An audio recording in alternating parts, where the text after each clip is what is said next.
बिस्मिल्लाहिर्रहमानिर्रहीम। अस्सलामुअलैकुम। मैं हूं आबिद अज़ीज़। आज डॉक्टर रेकविक जर्मनी की जिस होम्योपैथिक मेडिसिन को मैं डिस्क्राइब करने जा रहा हूं उसको R42 यानी कि R42 कहा जाता है और इसको आम तौर पर हेमोविनिन के नाम से भी जाना जाता है।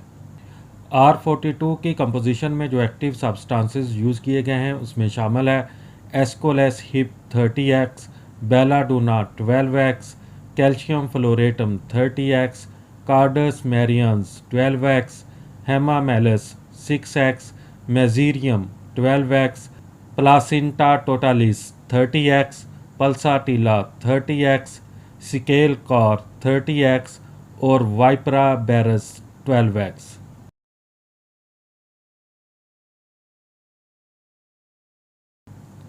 R42 का इस्तेमाल खून की रगों के उभर जाने और सोजश की दवा के तौर पर किया जाता है।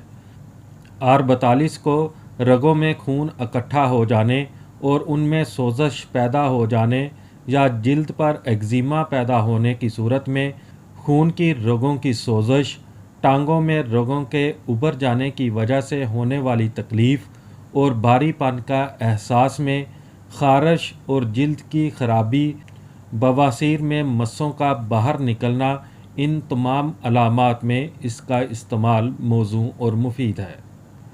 R42 की खुराक का इस्तेमाल कुछ इस तरह से है कि अगर तबीयत ज़्यादा ख़राब है तो फिर 5 से 10 कतरे 2 घूंट पानी में हल करके मरीज़ को दिन में हर 2 घंटे के वक्फे के साथ इस्तेमाल करवाए जा सकते हैं। और अगर मर्ज़ में कमी वाक़ हो रही हो तो फिर 5 से 10 कतरे 2 घूंट पानी में हल करके दिन में 3 बार मरीज़ को इस्तेमाल करवाए जाएँ। R42 आपको बाज़ार से 22 ml की पैकिंग में बआसानी दस्तयाब हो सकती है। उम्मीद करता हूँ कि यह वीडियो आपको अच्छी लगी होगी।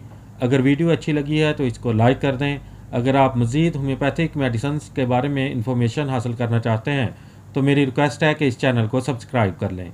नेक्स्ट वीडियो तक मुझे दें इजाज़त। अल्लाह हाफिज़।